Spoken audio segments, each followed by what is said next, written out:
This is the penultimate episode of Pals Pulls. It's the dynamic duo of Tyler. Hey, how's it going? We're live, so I can't even edit that out, but yeah, it's fine. You're good. Edit what out? Exactly.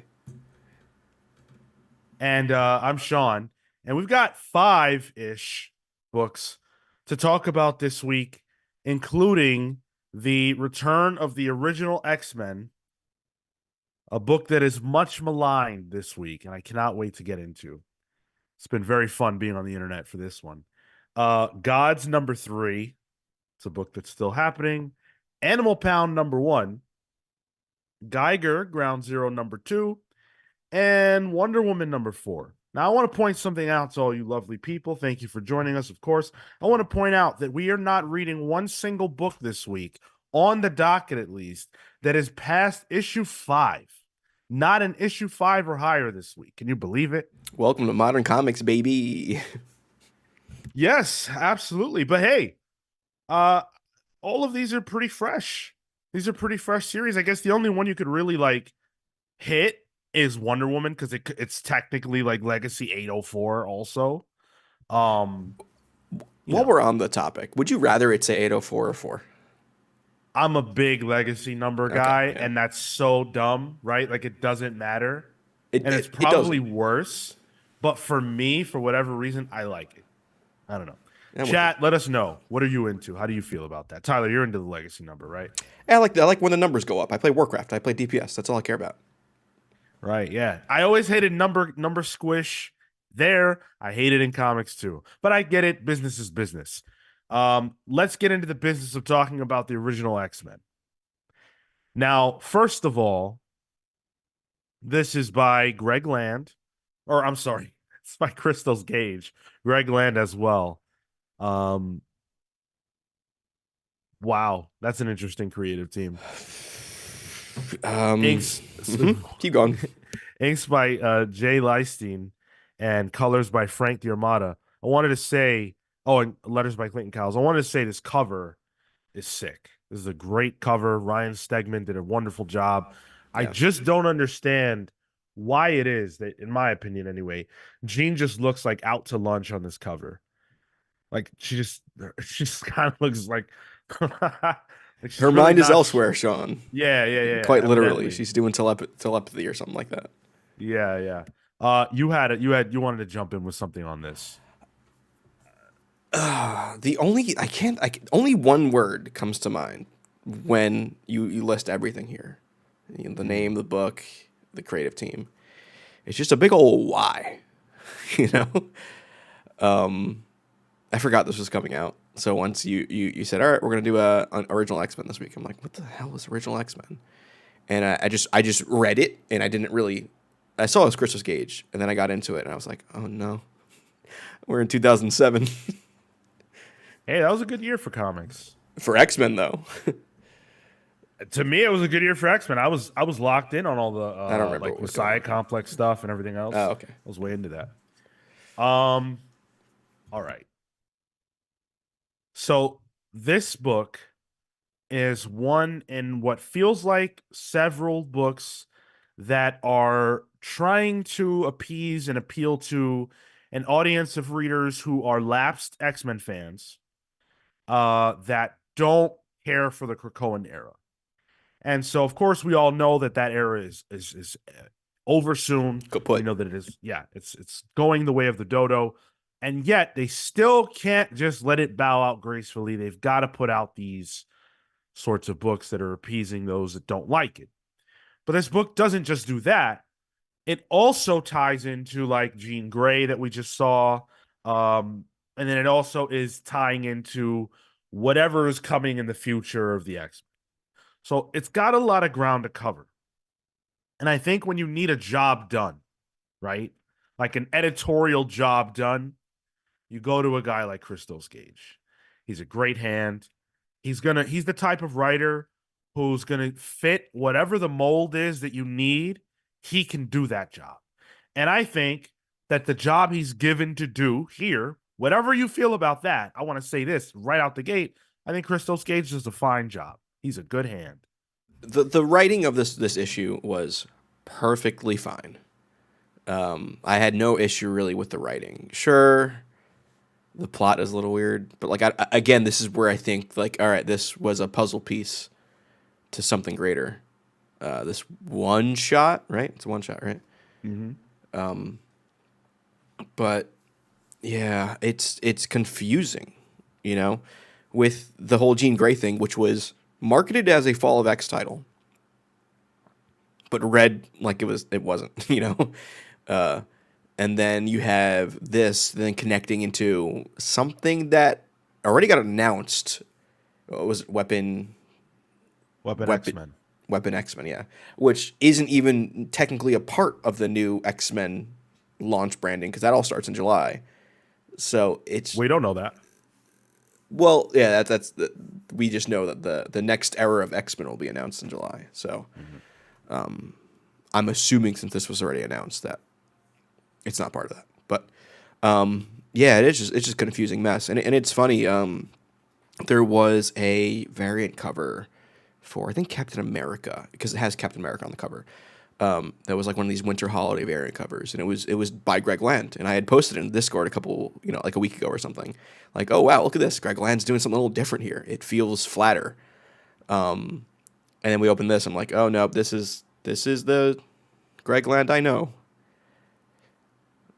Well, I'm a fan of Greg Land, and I am not ashamed to say that. I think that, Greg Land gets a lot of heat for tracing and stuff. Find me an artist that doesn't do those things. I dare you. On some level. Is Greg Land egregious about it? Yeah, absolutely.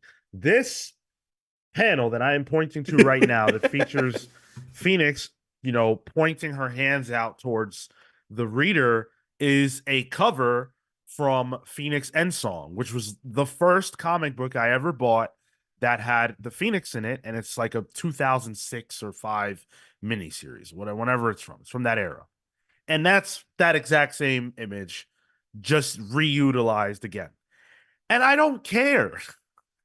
I don't care. I don't know, man. It really doesn't bother you? No, no. I feel like people find things to care about. I don't care. I appreciate what Greg Land can do. I enjoy his art style, and I think there are some really strong images in this book. I don't think this is a bad looking comic at all. I think it's a perfectly. I think it's a comic book. Um, you know, the Greg Land bothers me. I know, like you said, doesn't bother you, but it does take me out of the book because then I'm starting to recognize things that don't actually pertain to the story of the book.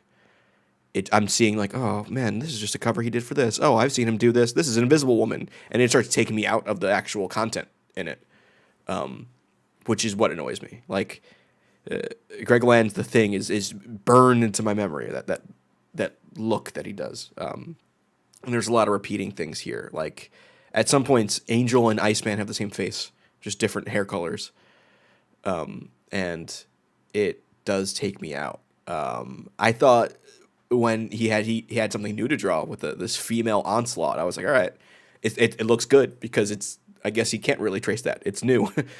I thought that was neat. It's funny that Marco's not here to talk about a female onslaught. He probably would have had thoughts about that, but yeah, I don't. This was not lighting me on fire at all. All right, well, let's talk about what happened. So, a future Phoenix from a different universe, different timeline across the multiverse, reaches out to the same original X-Men that were brought into the future, which is now the past, in 2012 or whatever year that was. They did the all new, all different under Bendis. And so those X-Men had their memories wiped. They were sent back to the past and everything else. This version of the Phoenix scoops them up, gives them their memories back, and has them challenging a different Phoenix who leads a different version of the original X-Men, which appears to be the same version of the original X-Men from the first issue of Jean Grey miniseries, where they are now wiping people's memories and doing all sorts of bad deeds. If it's not that same group, it's the same idea that issue presented. And so essentially that is what this story is. Amin Perez in the chat called it exactly. You're 100% right. That's the story. The other thing, though, that this will make you think about is that in this timeline that they go to, Professor Xavier is killed by Magneto, who decides that he's going to challenge the Avengers and the X-Men by himself. Does that remind you of anything? Because that takes me to House and Powers. One of Moira's timelines features her teaming up with a Magneto who does exactly that. So it's like all these allusions to different timelines that like we're not really thinking about, and that part I think the timey wiminess, to borrow a phrase that I never use, of it makes it tougher to stomach. I'm insane and I read all this stuff, so I know that. But if you're not, this would be very difficult to read. So I'm gonna be real with you here. As you described all that, I think you did a very good job describing that Oh, because thank I you. think the book doesn't fully describe it until you're almost done with it. That hurt my brain still, and I read the book. That is so convoluted for a one shot. Like, how is that? Is that even accessible? Really? Because you mentioned No. like this is supposed to be an like or at least a familiar looking book, so that people who might have not have dealt with Hulk or Cohen Age stuff can just jump into it. But that story you just described is wild. It is wild, and I think again, we're talking about, and I don't know this for a fact. This is my opinion. We're talking about top down storytelling, right? Where I'm imagining that they have business they need to do in the future with the X-Men, and this book is going to get them to the place they need to go. And so when you have that type of thing, you need a guy like Christos Gage who really understands the way to disseminate information in these story beats. Is it clean? No, I don't think it's clean. But I don't think it's possible for it to have been clean because there's just not enough space. So with that being said, I actually I enjoyed the interactions between these two teams of X-Men. Granted, it's the exact same people, right? It's the OG X-Men talking to the OG X-Men about OG X-Men stuff. And it's technically our OG X Men who went to our future in the Bendis era, Yes. and like, what if this Talking is just to Go ahead. who's on first, Sean? What if this is just leading to Bendis coming back to X Men? Listen, at this point, why not? Screw it. Play the hits. It's a lot of hey, I know how you really think because I'm you.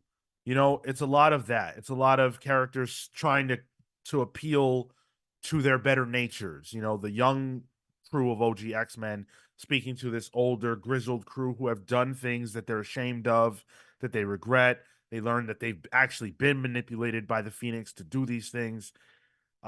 It's well-worn territory if you've been reading the X-Men for a long time. But There's I don't think the point was to do something original, as the title might yeah, suggest. yeah.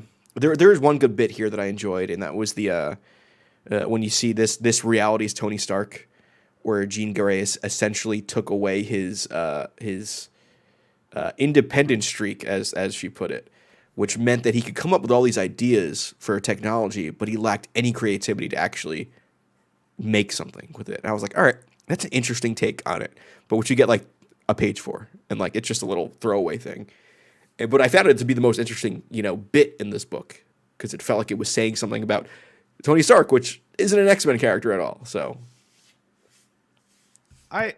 Man, this whole thing has been very Gene centric, and I don't know. Like as a huge yeah, lover of Jean Grey, I'm not.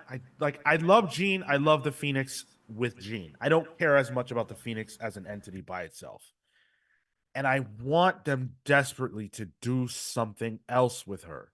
She has more to give. I think it's interesting that Jean Grey is a very deeply powerful psychic telepath who can destroy the world if she wants to, but she doesn't want to, but she kind of does. I think that's an interesting person. She's not perfect. She acts like she is, she portrays herself like that, but she has deep character flaws that she has to work through. And Professor X saw this a long time ago, and that's why he locked her out of her powers. Explore that Honestly, in my without the opinion, the Phoenix. most recent exciting Jean Grey story was the young Jean Grey with her solo series. I know you don't care much for that one, but like I think that Tom Taylor did some good stuff with X Men Red, the first volume Yes. of it. Yes. But since then, she just kind of been like, I don't know, almost like just a power set and not really a character. Yeah, they don't know where to go with her. Her one big story's been told, and Yeah, and it's just a thing that happens with characters. A lot of characters like that. The Sentry is one, Venom is one. I think her big story's been told, and ever since, writers just whenever they sit down to write Jean, they refer to the greatest era of comics for the X-Men, the Claremont era, and there's one story that got told with Jean, and that's it. No one knows what to do, and I wish someone would figure it out because she's too good of a character to be relegated to this. Um, I say, like, I personally enjoyed this issue. I didn't think it was bad. I really didn't care about the tease at all for the Weapon X-Men thing. It's like a does yeah, multiversal X-Men story. multiversal Wolverine story does Yeah, nothing for me. sorry. Yeah, Yeah, multiversal Wolverine story. Uh, couldn't care less. That is just, what I'm not looking for from comics. Um, as an individual issue, this was fine, but it's not for the uninitiated. And I would not recommend this to anyone who doesn't really, really love Jean or the old school X-Men. So I'm gonna say pass, even though I personally liked it. it's a hard pass for me, especially at the $6 price. Like, Ooh, good call. not worth it. Damn, dude, that made me feel bad about my purchase.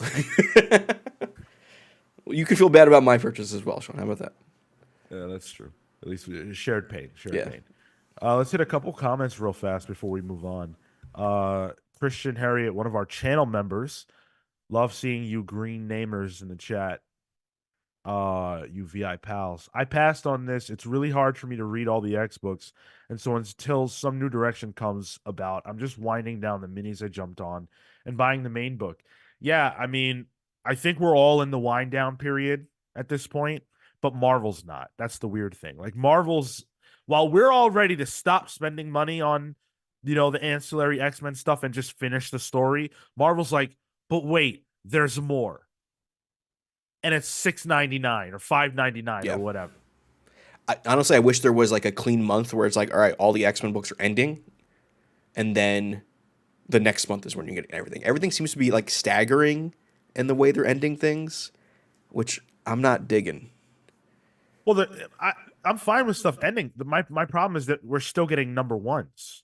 That's what I'm saying. Like, I think everything should end. There should be a clean stop for the whole X Men line. We don't need these, Weapon X Men, these Dead X Men coming back too, like all these new ones that are coming out.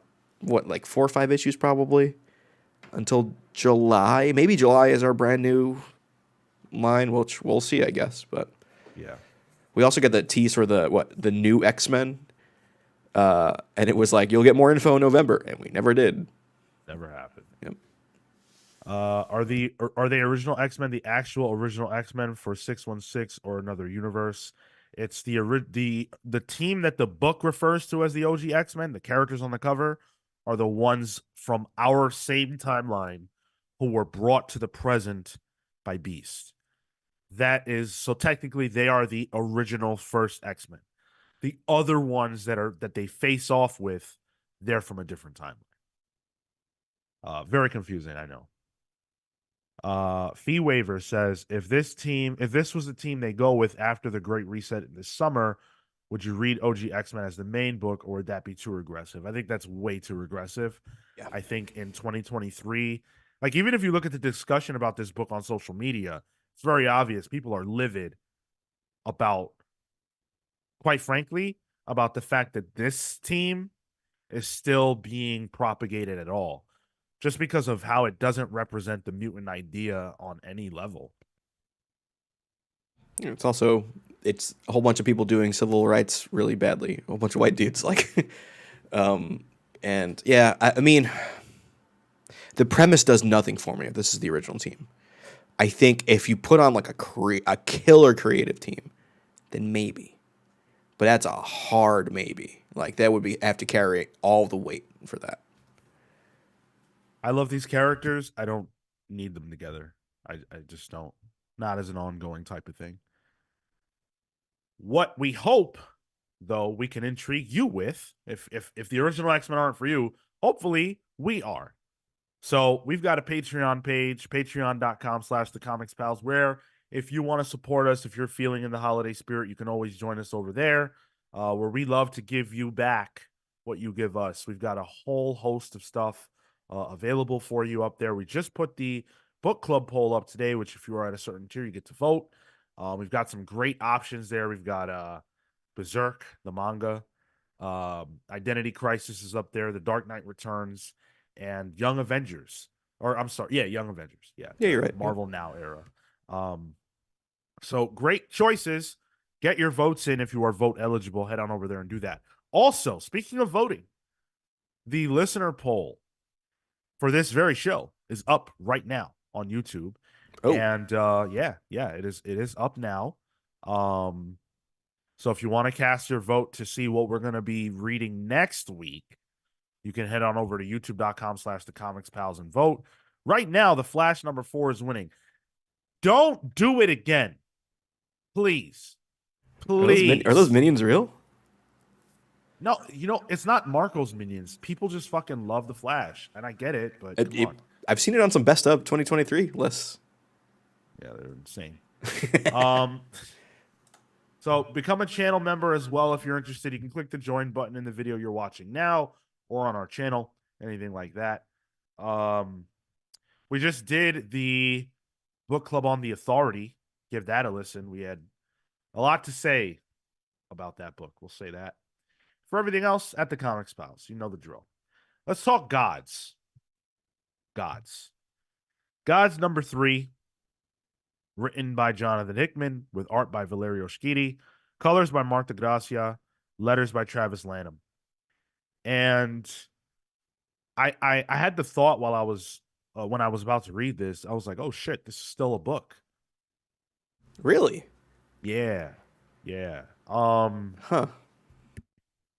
I thought this issue was good. I thought this was strong. I don't have any real big issues with it, but feels heatless now. Interesting. I'm on the opposite end of that spectrum. I will like I rarely look ahead because I like to get surprised by the week. Like, oh, this is the week that's out. I was looking to see when the next issue of Gods was because I've been waiting for it. I really liked this issue as well. I like a lot of what's going on here, and it's really exciting. Interesting. Yeah, I agree that it's good. Definitely. I think I don't know. I don't know what I expected, I guess. But a lot of this it has felt pretty pedestrian to me. The stuff with Oblivion was real good later on. That's very interesting. Yeah, that's what we've been waiting for, honestly, because we've Yeah. assumed that was what it was the entire time. Yeah. Right. But the other stuff is I'm just not really that compelled by. Doctor Strange is here, and that's fine. He gives us a familiar Marvel character to kind of orient ourselves around. But I don't know. I see Doctor Strange all the time. I'm struggling with this book because I don't care about these characters. I think that's the biggest issue for me. I'm learning to care about them, if that makes sense. Like I like Dimitri and this what is the girl's Lynn? name? The new one. I forget. The little magical girl character. I like her. Mia. Yeah, Mia. And Wynn is kind of this. He's a bit of a rapscallion in a way. But I just really like how they're building out this world in this section of the Marvel Comics that, like, sure, we've had and it's existed, but this feels fresh in terms of the magical side of things. Like, we've had Strange Academy, That was a big thing, which I really enjoyed as well. And a couple Doctor Strange ongoings lately, and this I think just kind of blows that up, and we can really see what's going on there. And now it's even like kind of co-opting the whole cosmic side of Marvel as well. Was it Al Ewing that differentiated the two, cosmic versus space Marvel? Might have been. Yeah, yeah, it's a very Al Ewing thing to do. But the whole cosmic aspect of it, with like the in betweener, and now we're getting Oblivion, who's like the brother and a brother to like death and eternity. Who we get him in his human form, and yeah, I'm really liking this. I think it's doing some really cool stuff for parts of the Marvel universe that have been kind of left to the wayside, and it does not hurt at all that Valeria Rashidi is on art.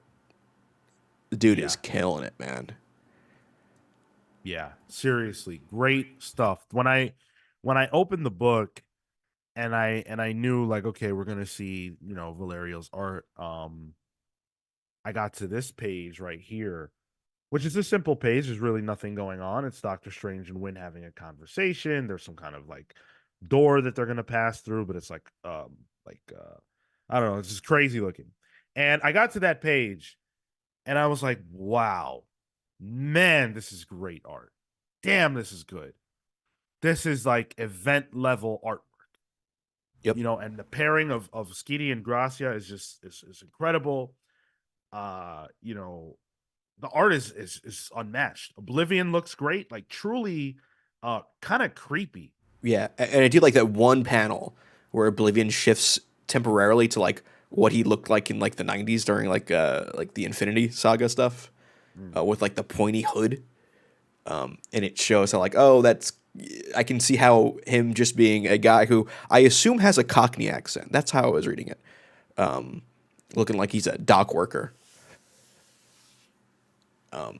Yeah, I mean Sheedy's always, I've said from the jump, Sheedy was like a main event guy.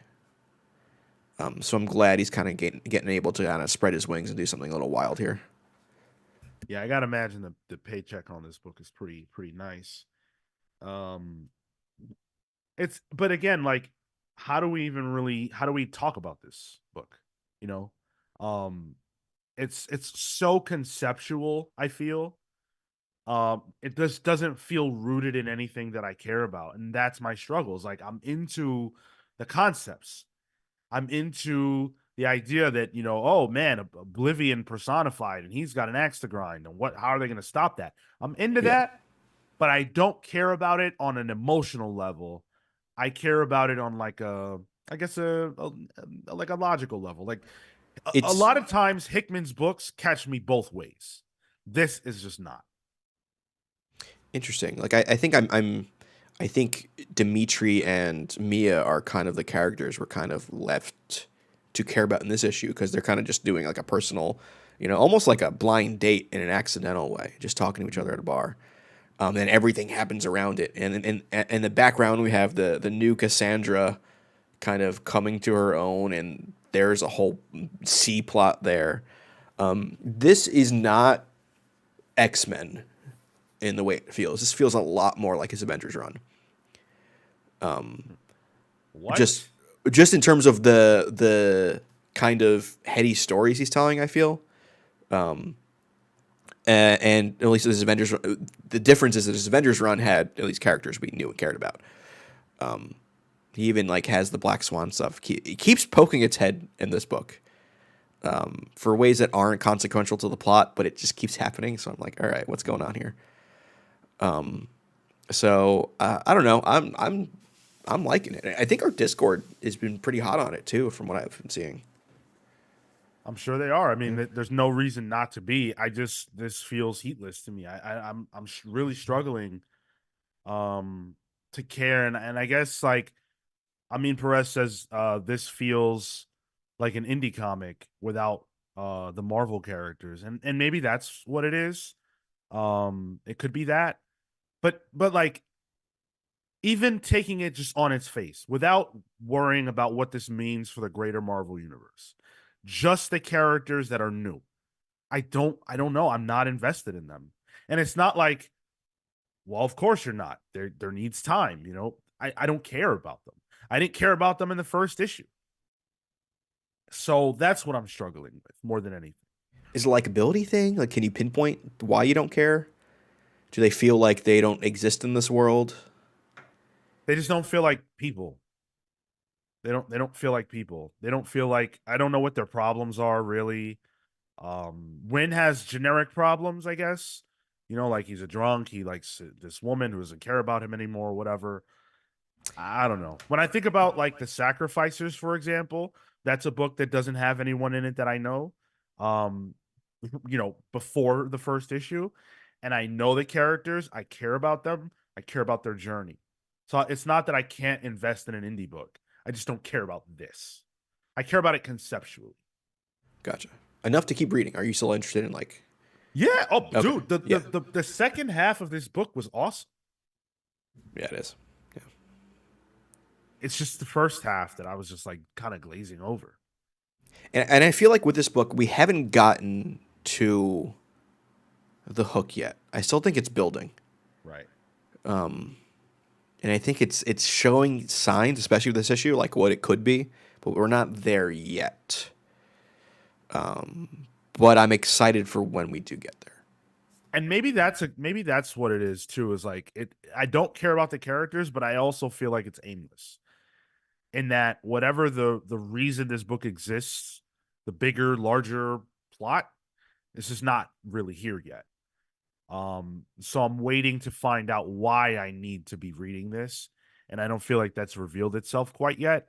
But I still think it's good, and again, the art is freaking great. So I'm always willing to give Jonathan Hickman a lot of rope, Yeah, and same. it's good. Yeah. This was close to my pick of the week, but All right, it so is not. then what is it that you got out of it that made you feel that way then? It just feels like a cool epic, you know? It almost feels popcorny in a way that I don't feel Marvel has felt lately. And I don't know what's going to happen. And I can't really predict what's going to happen either. As a longtime Marvel Comics reader, a lot of this stuff is uncharted territory. So I'm excited to see what he does. And I think he has Hickman has has been given the leeway to do whatever he wants. So that's exciting to me as well. Fair, fair. Um, I'm gonna say pull. It's like I said, it's good.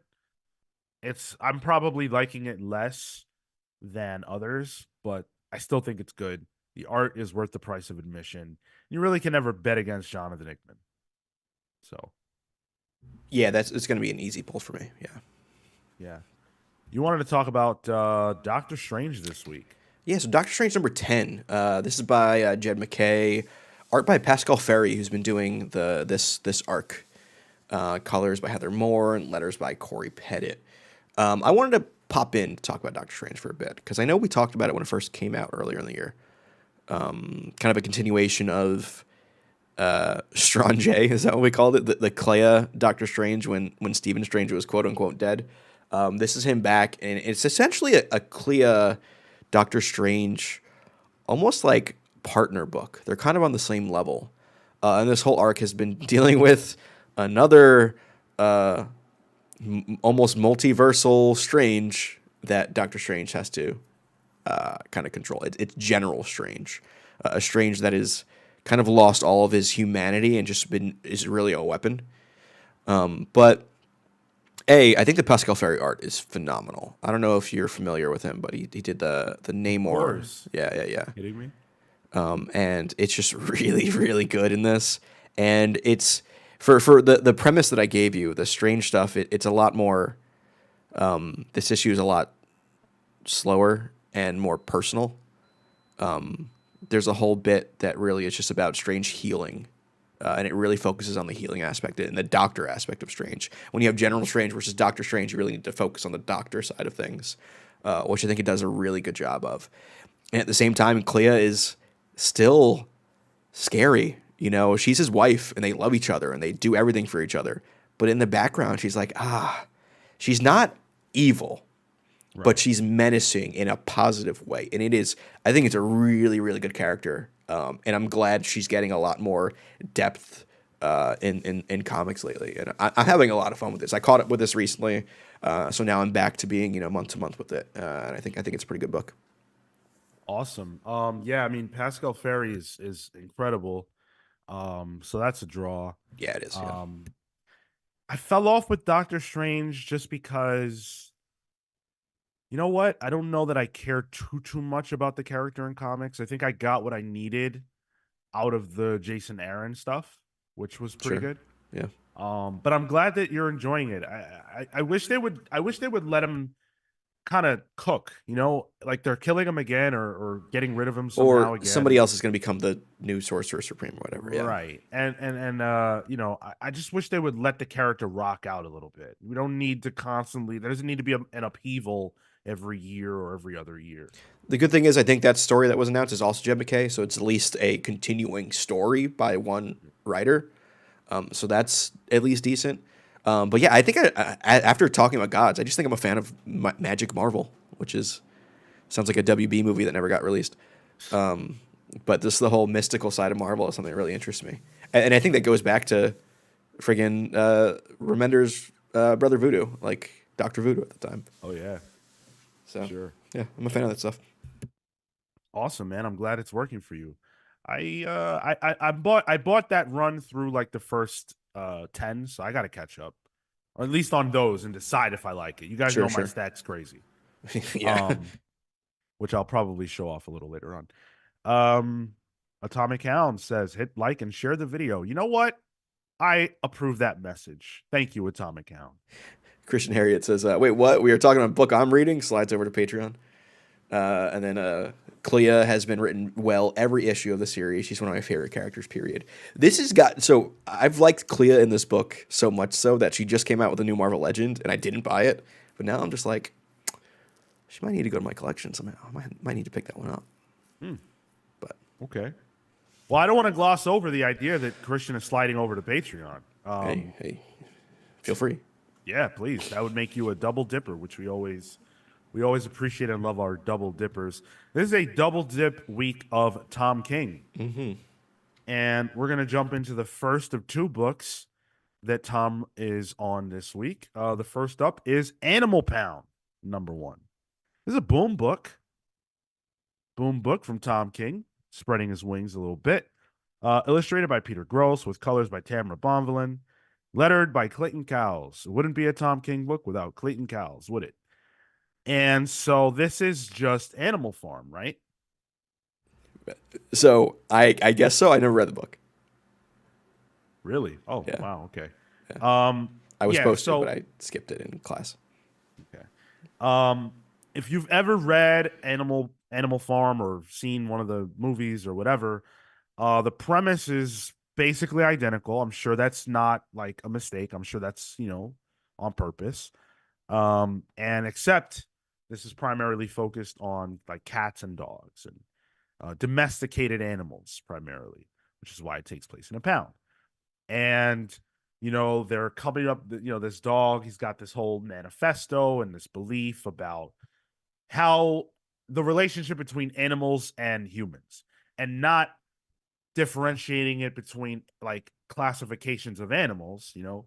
Dogs, cats, fish, pigs, whatever. Just all animals have the same plight, which is that they are governed by man, and that everything about their existence is governed by man, down to whether or not they can access what is on the other side of a door.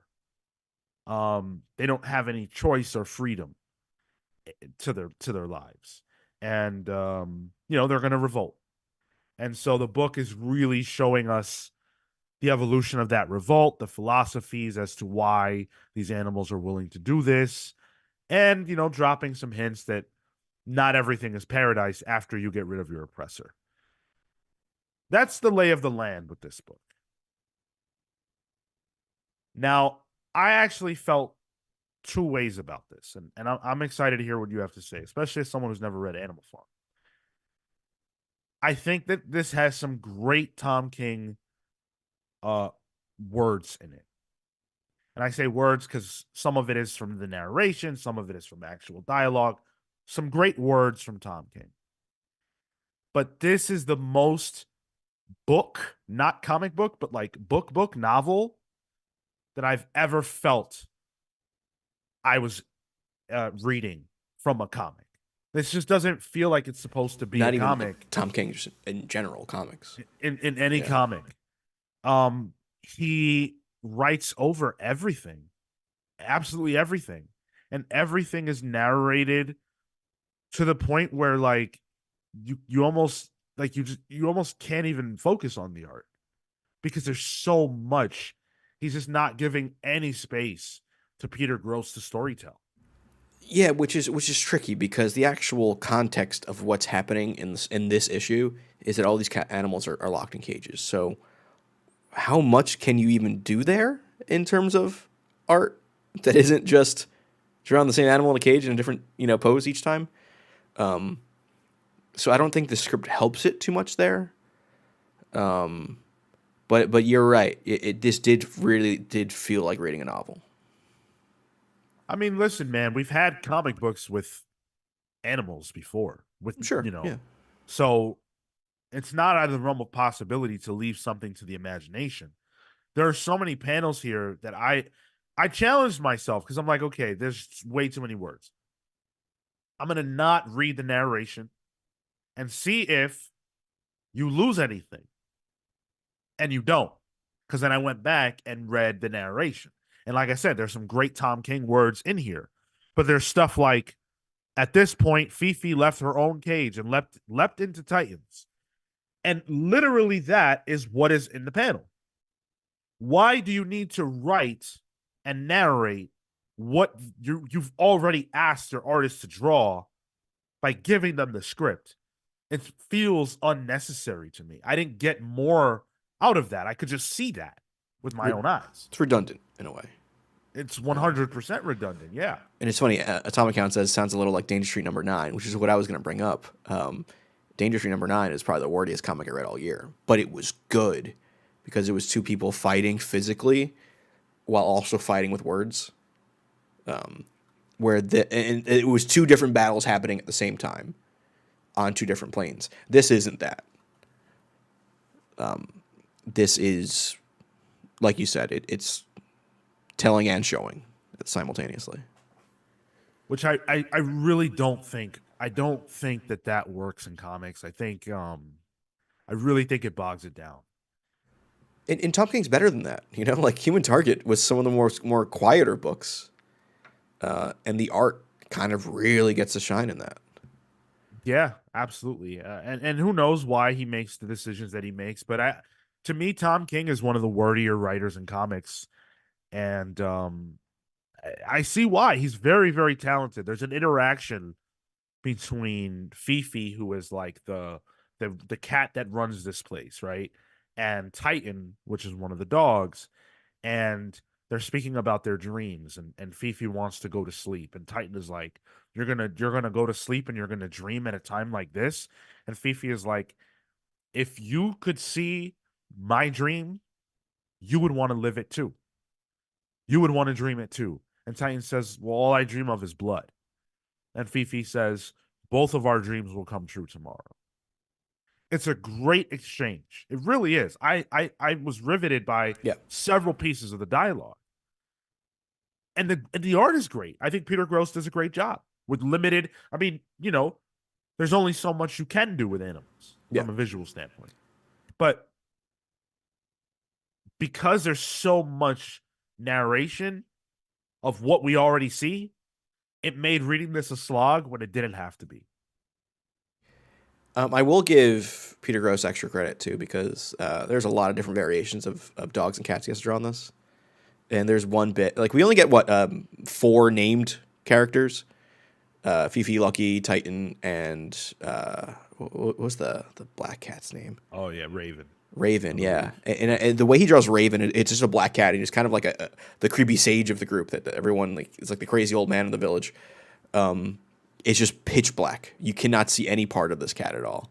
It's just a blob of pitch black fur. And I thought that was a pretty fun way of doing that character. And Peter Gross does a lot of work throughout this to bring these characters to life.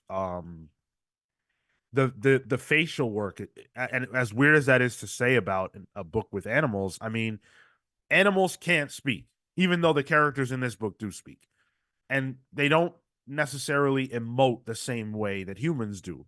So when they have a look on their face, it's got to be big, you know? And Peter Gross does a great job of telling us through the visuals, through the facial expressions, through the body language, how these animals feel. And I was very impressed by that. I think he did a great job. Yeah, I agreed. Um, Yep. Although, how was Fifi in the pound that long? Part of me was like, what? What? How? It's years past. There's no cat yeah, that's in the pound for years. no, No, they usually get, unfortunately, let down, put down. yeah. But that's just the I mean, cat dad in me that took me out of the story. yeah. I enjoyed this. I just had a major problem with the what I felt was overwordiness. It wasn't Cy Spurrier level in the sense that it didn't like grate on me. Tom King's words are flowery, but a lot of times they're quite good. I enjoyed this a lot more than like not necessarily the most recent issue of Wonder Woman, but what's been going on with the Sovereign. I enjoyed this a lot more than that. Okay, we'll talk Will about you that. come back? Sorry, go ahead. I don't know if I'm gonna come back for this. It might be one of those things where if I know it's coming out, I'll probably check it out. But if I miss it, if I miss issue 2, I'm probably out. I feel like even though I liked it and enjoyed it, I've read this before because of Animal Farm. Um, so I'm iffy. I'm iffy. It's really going to be a game day decision as to whether or not I read the second one, to be honest. Yeah, I But I get you. will still say pull. I think this individual issue is good. Honestly, it almost works as a one shot in a way. Like there's technically a whole story here. That even without an issue 2, I think it's an enjoyable read. Hmm. I think it's missing something, and it's not missing it because it's a failure. I think it's just the other part of the story is that if this is a story that is philosophically referring to the oppressed people rising up and overcoming their oppressors, which Animal Farm certainly is, the other part of that is what the oppressed then do. And in Animal Farm, they go on to become the oppressors. Yeah. That's an extremely important piece that Tom King has to address, which I'm sure he will. The story is set up. I am worried about the rabbits in this book. That's for sure. Oh, them rabbits are going to be a Well, meal. they're done. Oh, yeah. Gourmet. Fee waiver. I read the Ash Can of Animal Pound and it didn't hook me. Animal Castle is a good play on Animal Farm. Yeah, there are a lot of different versions of Animal Farm that are quite good. I can see why this wouldn't hook a person, but like I said, I do think there is some good work here. This is a warm up for Flash 4 next week. If you guys do me dirty like that, I just don't even know what to say anymore. It's so ridiculous. Flash. I'm not like if you like Flash, that's great. But come on, we got good stuff in the poll. We got good stuff. Shang-Chi's in there. Yeah, Yeah. that cover is sick. Oh, The Deadly dude. Hands of Kung Fu Gang War #1 cover is Is that sick. Michael Cho? Do you know who that is off the I top? don't know. Okay. But It's yeah, no, that's who I'm voting for. That's for sure. yeah. We're Tyler's Twinks to come in with the votes here. If you're one of Tyler's Twinks, just feel free to keep that to yourself. I cannot co-sign that. I really, really can't. Wow. What I can co-sign is Geiger Ground Zero #2. This is by Jeff Johns and Gary Frank. Two names that should sounds be familiar. pretty familiar if you're a listener of this podcast because we just had them on the show. Oh yeah, that's where I heard those names from. Okay, that makes sense. Yes. Yes, of course. They're joined by Brad Anderson, who did the colors, Rob Lee on letters. By the way, you should really go listen to that interview if you haven't. Gary Frank doesn't do a lot of these, so that was a rare treat for us to get, Gary, and then Jeff and Gary together. I mean, I don't even know if that's ever happened. So I feel really lucky that we got to do that. It was great. Go check it out. I enjoyed this issue a lot more than I did the first one. So I wasn't here for the discussion on the first one. In fact, I didn't read it until today. So I read this 2-issue story back to back. Okay. And honestly, I didn't know going into it. I didn't really know what it was. I was like, all right, we had a pretty decent full story in Geiger. I'm sure we obviously know that's coming back for an ongoing. I didn't know what this 2-issue thing was, and then as I'm reading it, and then I realized, oh, that's what it means by Ground Zero. I was like, oh, that's the origin story. Okay. I thought it was good. Yeah, I thought it was great. I think the whole bit of kind of explaining his powers is just like classic comic book stuff, you know? And especially if you're building out this universe, you kind of need to start building out the universe with characters and the story of why of what happened to this world, especially when it's connected to what was a generally normal world in Junkyard Joe, and a potentially wild world that came before it with Redcoat, which we'll find out about. So kind of building the backstory of the whole nuclear apocalypse part of this stuff too. I thought it was pretty interesting. And I think, and again, this is a blur for me, so I don't know if this is issue 1 or 2. But the whole stuff with his family, I think, is great. I think that's the classic Jeff Johns, Gary Frank setting it in, like family is a big theme throughout all this. So Yeah. I really enjoyed that part of it as well. And honestly, like, this freaking costume is just cool. It's not a costume, but like the design of it all is really cool. Yeah. There are a couple characters I can think of that look or that have a similar idea to them, like Dr. Phosphorus. Yeah, that's one of them. Yeah. But I just think for whatever reason this character just looks cooler than them. I don't know. And he's got those sticks. Like It's they're pretty cool. it's the boron sticks. It's so simple Yeah. and stupid, but like this actually explains the reasoning for it in something that, like, even though this is very like science fiction, it was like, yeah, that makes sense. Sure. Yeah. Sure. Yeah. Like I'm I don't not need smart enough much. I'm not smart enough to debate that, but it worked for me. I really liked Dr. Molotov in this one. He's the guy who's kind of like trying to help Geiger figure out what the hell is happening with him, who seems to know and understand this whole thing.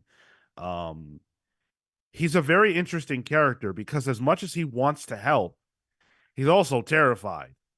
And I appreciated that. I appreciated seeing the way that he's terrified. He has a gun that he, is threatening Geiger with if he gets out of line, as if that freaking gun is Yeah. gonna stop a nuclear man, an atomic man.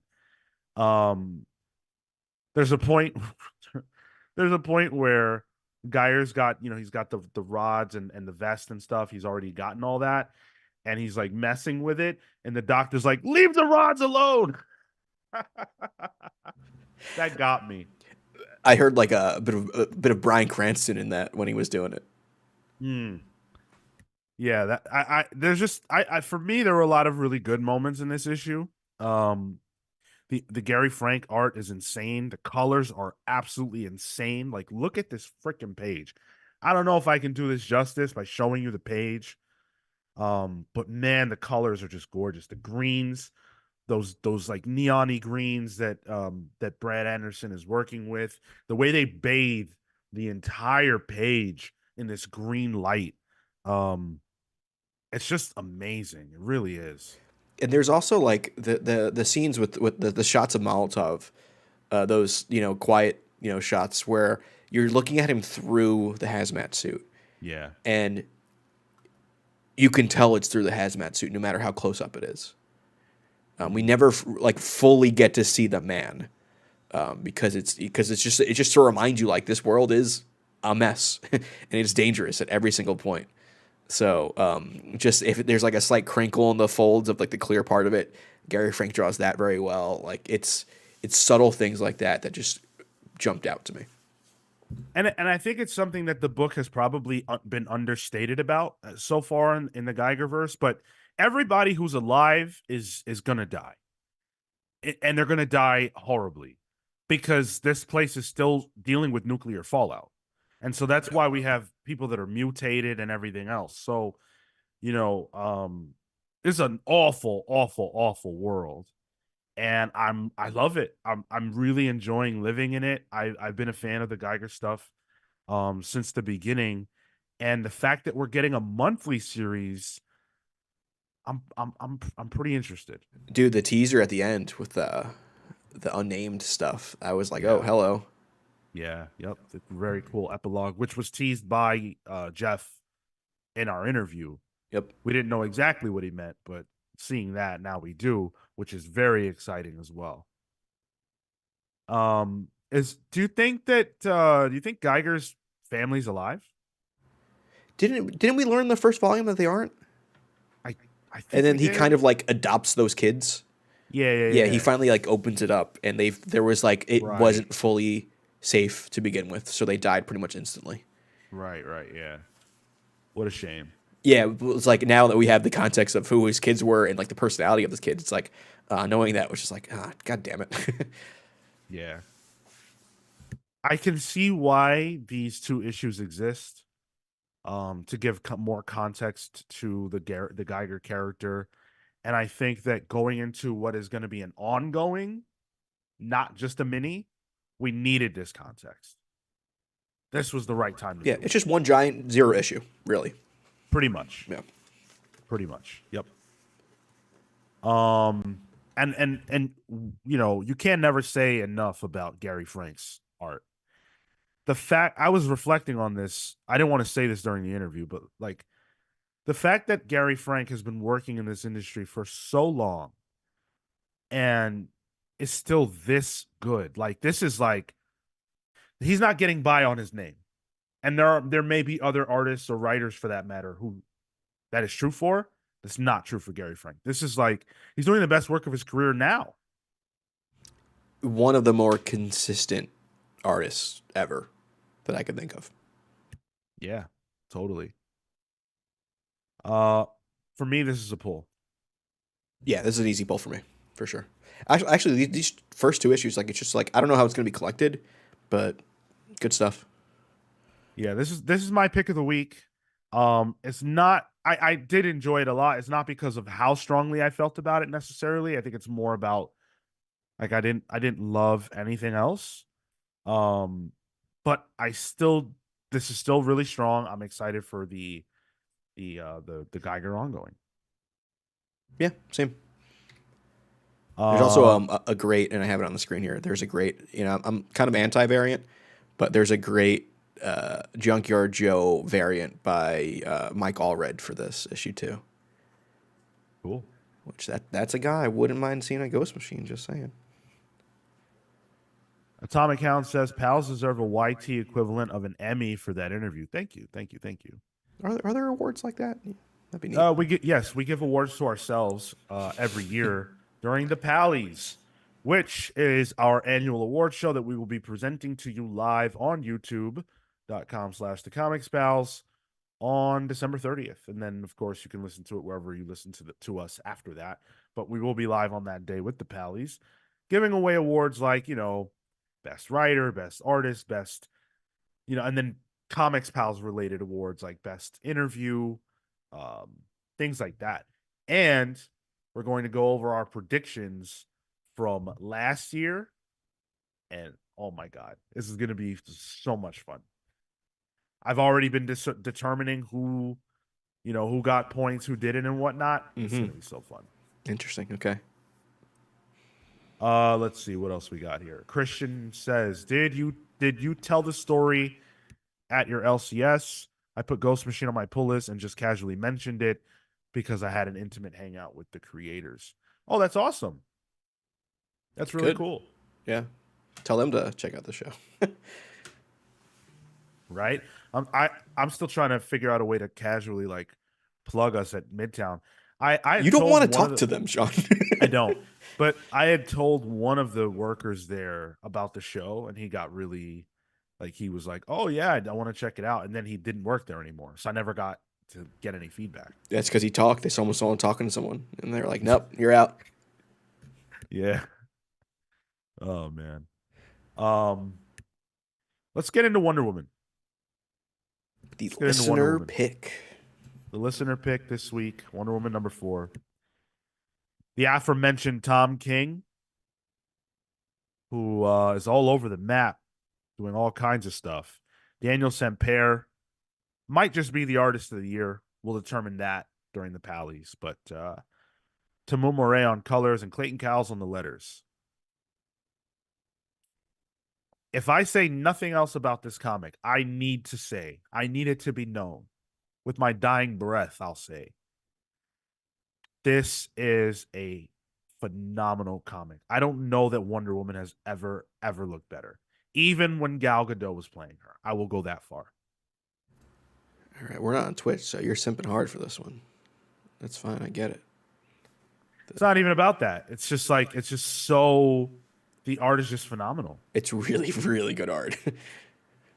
And I know, I mean, Samper, I know him originally from, like, I think it was a Green Lantern run into Dark Crisis, into this, and it's just next level.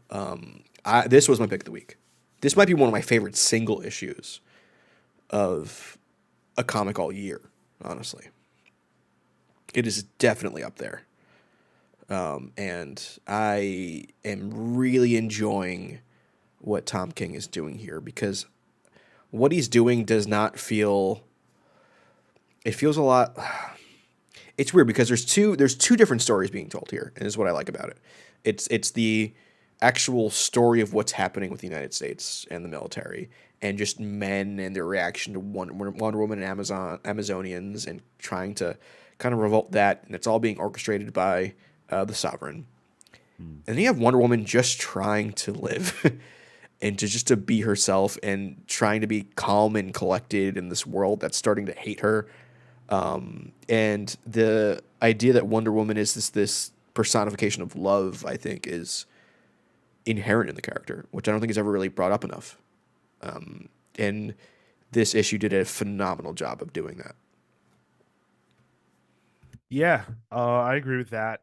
So it's Wonder Woman, with this ill child giving him like a make a wish type Like a thing, although John Cena it's situation, yeah. yeah, it's private. Um, and man, I don't want to say anything negative about this comic. I understand that this comic is like really touching people this week, and it is quite good. Um, but man, like, why is it? This is my thing, right? Every character that Tom King writes, to me, it's like one note. So every Huh. man in Wonder Woman, except Steve Trevor, is a douche. Even this kid's father, who's his child is dying, Yeah. and all he wants in the world is to meet Wonder Woman. And this dude is being a dick. He goes, uh, he goes, uh,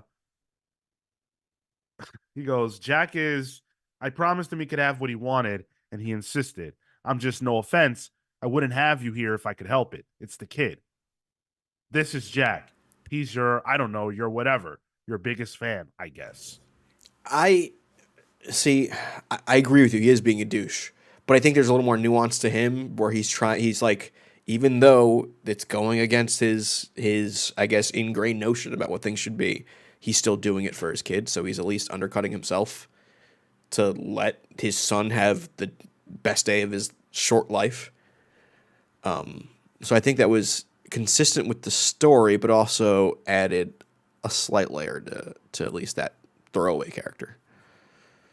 But why is the story that all men hate women?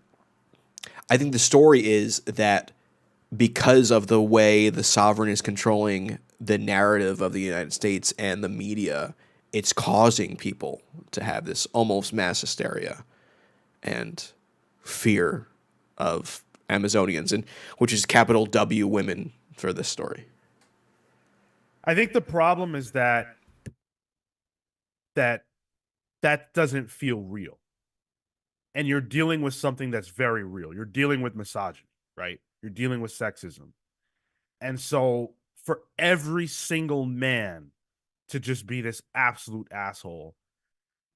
It's I don't know, man. It's just rubbing me the wrong way. And that was a moment where I was like really ready to get invested into the idea that this kid, this boy, and obviously there's significance to the fact that it is a boy, um, that he's Wonder Woman's biggest fan.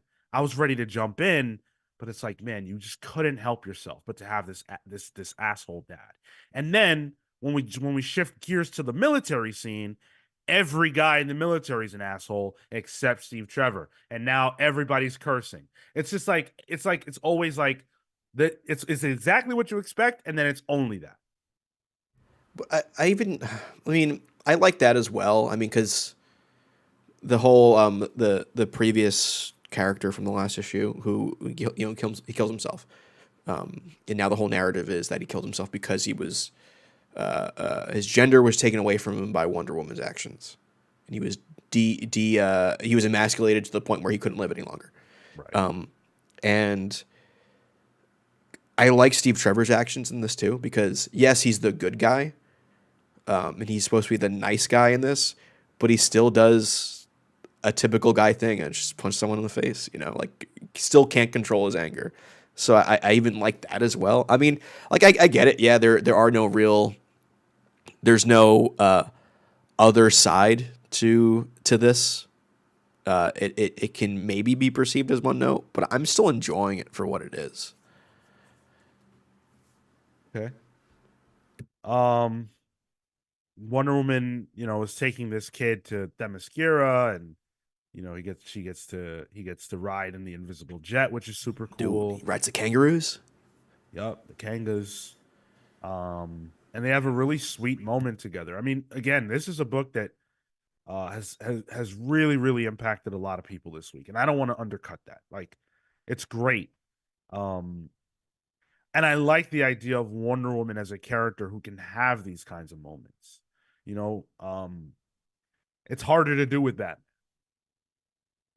Yeah.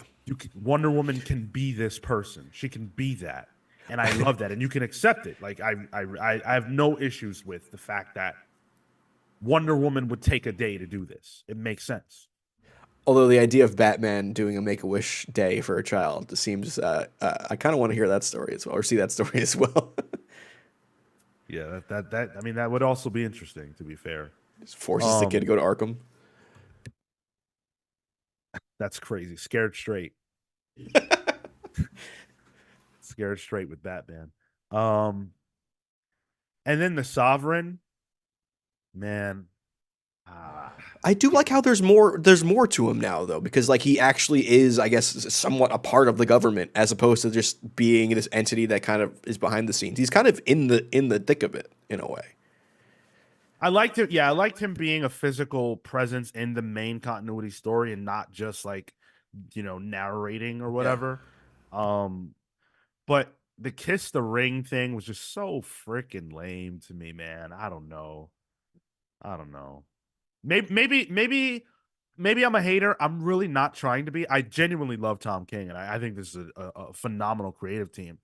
And this was a good book, but there's certain trappings that I'm just having a hard time dealing with. Another thing I'll say for it, and it's definitely a different Wonder Woman story. Um, I can't remember a Wonder Woman story that was this.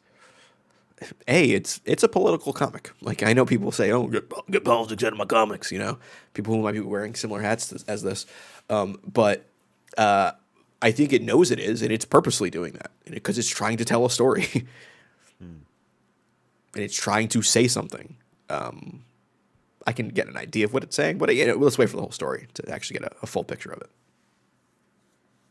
Rami Darwish says he's not a douche. He's afraid that he might get into trouble. Yeah, I hear you on that, but I think it's also pretty clear that like he doesn't like Wonder Woman himself. At least that's the impression that I got. I also think that if your kid was Wonder Woman's biggest fan, would you say this is Jack? He's I don't know, you're whatever, your biggest fan. He's your whatever. That's a weird way to talk about your child. Christian Harriet actually brings it up. He says it is real. I'm a school chef. I'm a dad. I know good dads. But if I was going to write a comic by averages, dads are going to have that I want to support my kid, but I also have political feelings aspect of things. So I think that is what Tom King was going for. I no, like the problem isn't getting what he's going for. The problem is I don't like what he's going for. Okay. I don't think that that is how all people are. And it feels like in this book, we are only seeing exactly one portrayal of man. And I just simply don't like it. But everybody else is free to feel how they feel, of course. Amin says, can we address how disconnected this feels from everything else happening right now? It's amazing, but continuity wise, it's weird. I mean, my God, yeah, you can't even get into that. I've given up. In my mind, it's like, unless expressly told otherwise, the main solo books were kind of doing its own thing. And if it does tie into something, it will eventually. Like in my mind, it's just like it's just a story. Read the story. If you get bogged down in that, you'll tear your hair out. Sorry. I miss the days when you sort of could get bogged down in that, but Sure, yeah. they're long gone. Either way, this is a pull for sure. For sure. Also, I wanted to say in reference to Christian Harriet, thank you so much for joining us on Patreon. That is phenomenal at the I Shall Become a Pal tier, which gives you access to voting in the book club poll and getting a nickname brother. and a shout out on the show. Three different nicknames. We have to new ones that will be presented this Saturday. So 3 people joining the Palsverse. That is very, very cool. Cool. Love it.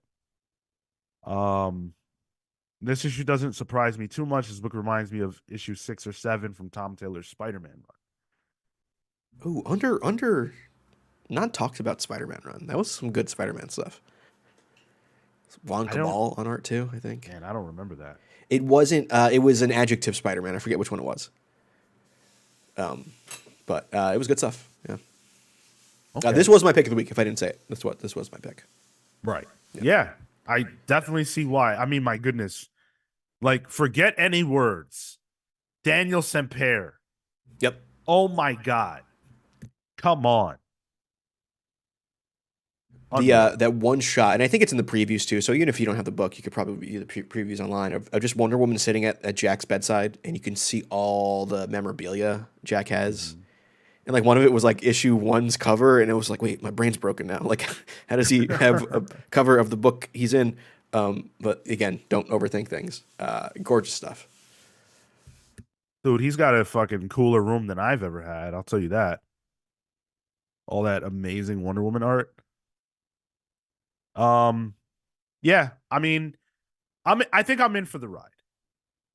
But I don't know if I'm gonna enjoy the ride, and that's the part that's so weird. You sound like fans of his Batman run. I love Tom King's Batman run. I don't know if I'm a minority there or just the vocal majority, but Alvin Perez was. Sorry? Alvin Perez is just reminding it's Friendly Neighborhood Spider-Man. That was Tom Taylor's Spider-Man stuff. Gotcha. The dawn of DC feels like the 70s a bit. It's just as plausible that all these characters are in standalone universes as they are in a shared one. Some days I completely agree with that, yeah. And then we get a stark reminder of why some things should be kept apart, like Gotham War. Yeah. That's where it's like, oh, I'm glad Wonder Woman's just doing her own thing. Yeah, like you want to avoid that type of shit. But hey, we do have Amazon's Attack, which that's solid. Fee Waiver pointed that out. All right. Those are our comics reviews. We did, what did we do? 6? Yeah, we did 6. Yeah, sure, well, 6, yeah. 5 and 1. I want to show you guys my stack this week. That's what I want to do. So, go ahead. Last time I wasn't on the show, you showed your stack off as well, right? Yeah. Love it. Are you showing the week's stack, or are you showing the capital THE stack? No, it's the weekly stack. Yeah. Okay. Showing, yeah. Okay. Now, I want to know from you guys, how many books do you think I got this week? Because I really, really tried. I really did. I swear I did. To buy less comics. Did I accomplish that goal? As I sit here right now, I cannot honestly say that I even know the answer. So do you guys want to try to guess as to how many books I got this week. Over under 15, I guess. No, I mean that's BS. That's too easy. We'll say 17 because I think last week it was 17. So over under 17. I'm gonna go under 17. I see a lot. I see some 12s in there, 10, 23, 21, 23. 21, 21, 23. 21. Atomic Hound, who do you think I am? He either is has high hopes for you or thinks little of you. I can't tell what that means. All right, well, let's see. We got we got The Deviant, which was on the poll, didn't win, but I Okay. still think this is a good book. Hexagon Bridge, number 4. How many of those have I read? Don't ask me. The Incredible Hulk, number 7. I haven't gotten to it this week. I That's will great. be getting to that. Yeah. Yeah, for sure. Amazing Spider-Man Gang War. Come on now. You know I had to do it. Uh Undiscovered Country, and I just realized my copy is like mangled. Damn. Look at the paper. I don't know if you can Oh tell, but yeah. look at Oh, that. that looks like water. Maybe. Yeah, I don't know Yeah. what happened, but it didn't happen in my house. So damn it, Midtown. I'll blame them. Rare Flavors, which is the Yeah, Rom that was out this V week. book. That's been good.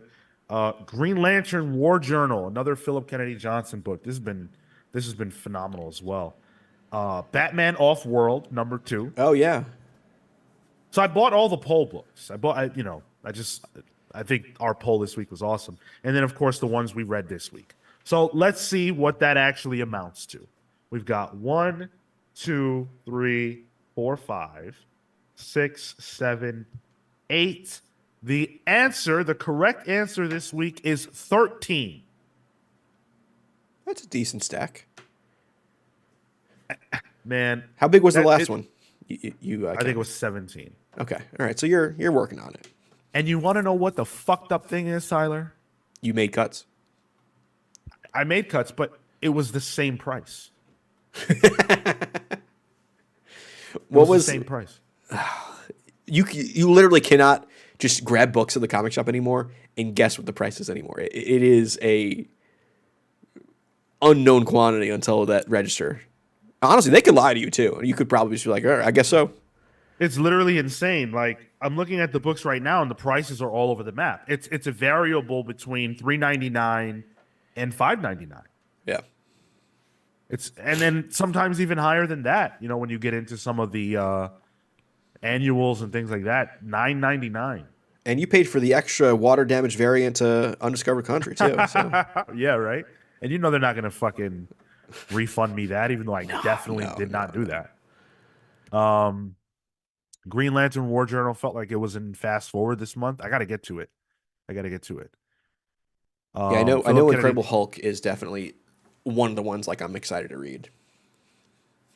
Yeah. I mean, it's been great. Justin Wien with Price is Right rules. Yeah, you guys definitely. Yeah, Christian and Justin, you guys win this week. Pete Collins came out with 7.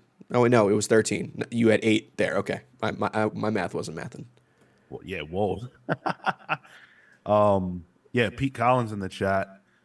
Always good to see you there.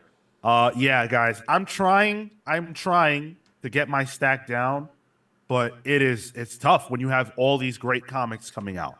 But 2024, I'm not doing this shit no more. That rhymed. I know. I am not doing this anymore. Undiscovered Country. I love this book. Do you want to know when the last time was that I read Undiscovered Country? And I'm saying these things because I need to hold myself accountable. And you guys can help me do that. Being honest about what is going on will help me do better. I haven't read an issue of Undiscovered Country since probably like 15. I'm kind of with you. It was after like the major arc that almost felt like a finale arc. It was when they went to the creative area. That's when I dropped off after that. I think there was a time where it wasn't being published too. I think. Yeah, it had time off. Yeah, it's very typical difficult. Image book. They give them an extra length of time off, and then I lose track. Tom Account said I did a Void Rivals catch up this week. It kind of ruined my regular stack. Wow, it's that good. Okay, Wow, I got to catch up with that. It's good. Yeah. How did you're caught up or? I'm up to date on Void Rivals. Yep. It's good stuff. Okay. I think I read the first three. Yeah, I'm looking at like what else is out there right now. You didn't buy the 7.99 ROM and the X-Men Marvel Tales #1, Hell which is no. probably just X-Men and ROM the Space Knight Right. reprints. That would make sense. Yeah. Why would you even buy that though? Jeez. I whiffed on World's Finest. I'll admit that. Whiffed as in I, you forgot to pick it up, and you usually do, or so I pick it up, but do I read it is a different matter. fair. I was into the Kingdom Come arc. I read the first one of that, and then I just did it. And then this week I didn't even pick it up. I totally forgot to buy it. So It's still doing maybe the Kingdom that's Come arc. I think. Yeah, they're I still there. know. Yeah. Yeah, exactly. So I kind of screwed up there, but I don't know, man. I'm trying to get my stack down to like like 10 books. A week, not Yeah, a week, 10 yeah. concurrent books that you're reading at one time. A week. Okay. Yeah, the time that comes when you're only reading 10 books at one time is not a good sign for the comics industry. Oh, that would be really bad. Yeah, Yeah, yeah, that that'd would be be bad. bad. Yeah, I'm sure that like there was a time when there was a worker at Midtown who they keep track of all your info, and he told me the amount of money that I have spent on comics since I opened my account. Man, you must have pissed him off. Nah, he was just being really cool for some reason. Oh, I wouldn't want And that information. why not? I'm obsessed with learning things like that. You wouldn't want to know like how much money you've spent on video games in your life? Never. No? No, I would. I don't want to know how much money I spent anytime. It's ephemeral. Just I don't. It's done. It's happened. I don't want to know. All right. Well, in my case, it was a lot of money. That's what would scare me. It was a lot of money. But it was cool because that goes all the way back to literally when I first started reading comics. So I was into that. I want to know how much avocado toast I've spent on. What a Maybe waste, Tyler. maybe I could have a house by now. You could, yeah, Jesus Christ. You could be living, you could have a house in Maui right now. Oh, that would have just been more money. That would have been split evenly. Shit. All right. Well, Yeah. on that grim note, we're going to call it.